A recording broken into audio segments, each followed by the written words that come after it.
8 km 700 de l'arrivée. Allons-nous assister à la performance du jour et pour la deuxième fois en 2 jours à une victoire en solitaire d'un homme parti dans les derniers kilomètres de cette deuxième étape entre Châtel et Oyonnax. Ren Taramae, l'un des 2 leaders, parce que l'autre leader c'est Jérôme Koppel. On n'a pas fait un vrai choix, c'est la route qui décide, on fait en fonction des événements et c'est ma foi plutôt abondance de bien de demi-point, dit-on, et donc c'est plutôt pas mal pour l'équipe Cofidis dont je dis qu'elle a vraiment besoin de se rassurer avant le Tour de France. Elle a été invitée par Amaury Sport Organisation, par les organisateurs du Tour. Elle a besoin de se rassurer. Le Dauphiné est l'occasion, c'est une course de référence, c'est l'occasion de se montrer, mais pas seulement, de se rassurer, de remettre un peu de dynamique dans l'équipe. Vous savez que le cyclisme est un sport individuel où l'esprit d'équipe est très important. La preuve ici, on tente de ramener du côté d'équipe Omega Pharma Quick-Step, eh bien, la tête du peloton pour un sprint avec Gianni Mersman, la prudence de l'ensemble de l'équipe Sky autour de Christopher Froome.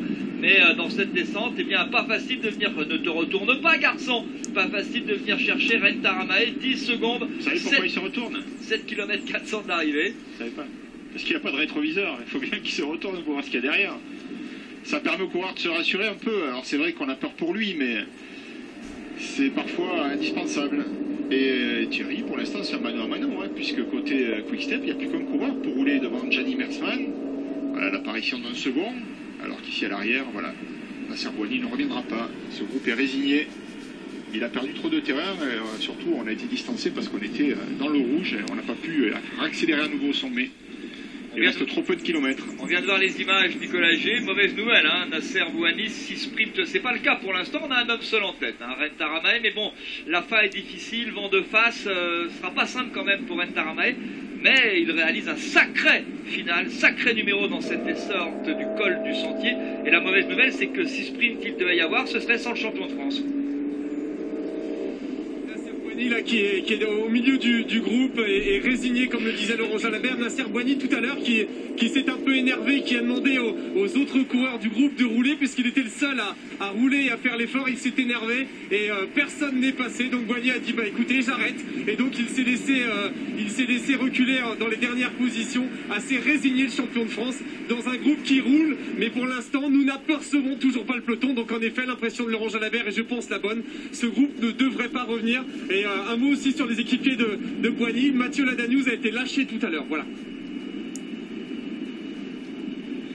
6 km, 12 secondes, ça fait 2 secondes au kilomètre. S'il veut s'en sortir, c'est pas mal, alors qu'on est en train d'accélérer encore en tête du peloton. Sylvain Chavanel qui fait la descente.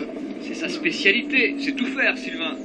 On l'a pas encore vu, il a le temps. Alors il fait quoi? Il roule pour Mersman ou on le laisse filer? Je pense qu'on le laisse filer. Une victoire de prestige sur le Dauphiné. Il a gagné une surprenante étape, en tout cas dans le résultat, puisque c'était sprint. On avait le droit à un sprint avec notamment Philippe Gilbert, le champion du monde, et Sylvain Chavanel, pardon, s'était imposé à la surprise générale. On attendait une bagarre entre Philippe Gilbert et Sam Dumoulin, et sur la promenade des Anglais, au bout de la promenade des Anglais, Sylvain Chavanel avait surpris tout le monde pour une victoire de prestige, une de plus, me direz-vous. C'est vrai que ce garçon sait tout faire. Grand coureur français qui sera un des favoris pour le prochain championnat de France qui va se dérouler à côté de Brest et où ce ne sera pas simple. Il est un petit peu coquin là, Sylvain. Il accélère. Il a perdu de la roue ses 2 coéquipiers. Mais bon, derrière, son collègue essaie forcément de revenir parce que lui veut faire le sprint. Et Sylvain se dit mince, si jamais je pouvais rentrer seul, Taramae, j'en fais mon affaire. Mais bon, voilà, c'est un dilemme, hein, que faire? Accélérer encore, prendre des risques dans cette descente et tenter de revenir tout seul? Ah, 9 secondes, hein. Choisi. 9 secondes, il se relève. Non, il se relève.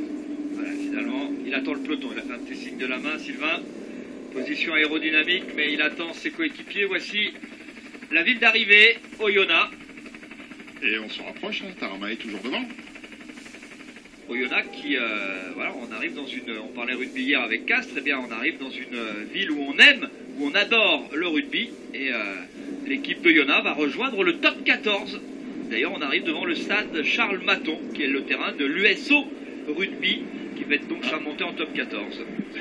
Mauvaise nouvelle pour Mersman, Viviani doit être là, lui est passé. puisque l'équipe Cannondale prend les commandes du peloton à 3 km de l'arrivée. Oui, mais Viviani n'a pas encore gagné cette année. Mersman, oui. Je suppose qu'il est passé, contrairement à Boigny, puisque ses coéquipiers roulent. Mais pour l'instant, ils ne sont pas encore revenus. Plus que 3 km, bon, ça va être compliqué pour l'ancien champion d'Estonie du contre-la-montre. C'était en 2012. Lui qui s'était imposé sur la première étape de la Vuelta en 2011. Sur une étape, pardon, pas la première, sur une étape de la Vuelta en 2011. C'était la 14e étape du Tour d'Espagne 2011. Et la région, il l'aime, hein, puisqu'il avait gagné le Tour de l'Ain ici en 2009. Il avait gagné une étape. Et le classement général final du Tour de l'Ain. Et nous sommes dans le département de l'Ain, puisque Oyonnax, c'est en plaque d'immatriculation 01. Et juste à côté du stade de rugby, juste à côté de l'arrivée, il y a aussi le stade qui porte le nom du sprinter Christophe Lemaître.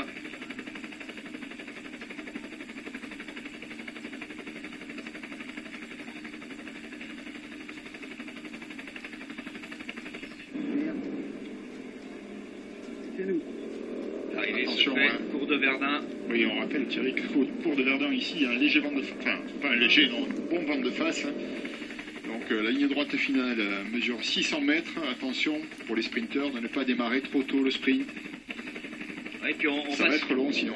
On bascule de la rue du 19 mars avec un rond-point et surtout, eh bien, avant d'entrer sur le cours de Verdun, il y a un virage à angle droit qu'il faudra très bien négocier pour ensuite se relancer et ne pas perdre trop de vitesse pour lancer le sprint massif, puisqu'on ne va pas échapper à un sprint massif. On se rapproche du côté de la Radio Shack. Alors, je vous l'ai dit, il manque tous les grands sprinteurs qui seront là sur le Tour de France, mais bon, on va avoir une belle bagarre. Viviani, Mersman, dommage, il n'y aura pas Nasser Boigny, le champion de France. Aussi, hein. On voit Ulrika Grinetz ici qui remonte. On a vu Simon Gerrans tout à l'heure distancé, mais peut-être que Michael Matthews est bien présent dans ce groupe. Le dernier kilomètre pour le premier sprint massif de ce Dauphiné. Ce n'est que la deuxième étape, c'est vrai, elle était accidentée. 5 côtes, un col, mais ça n'a pas suffi pour désorganiser le peloton, en tout cas ce qu'il en reste. Et donc on va avoir le droit à un beau sprint massif. Attention à ce virage-là. C'est le dernier, c'est celui dont je vous parlais. C'est vraiment à angle droit, là, il ferme complètement une épingle. Il faut se relancer totalement pour ceux qui l'ont mal pris. Si vous n'êtes pas dans les 20 premiers, vous n'avez plus aucune chance de venir vous imposer pour la victoire d'étape aujourd'hui. On cherche Viviani qui est dans la roue de Mersman. Attention, ça peut sortir à droite. La protection pour Christopher Froome. Et les Sky qui vont peut-être faire le sprint avec Geraint Thomas. Et, en tout cas, c'est parti pour. Alors là, avec on ne va pas voir grand-chose. Voilà, merci. Viviani ou Mersman.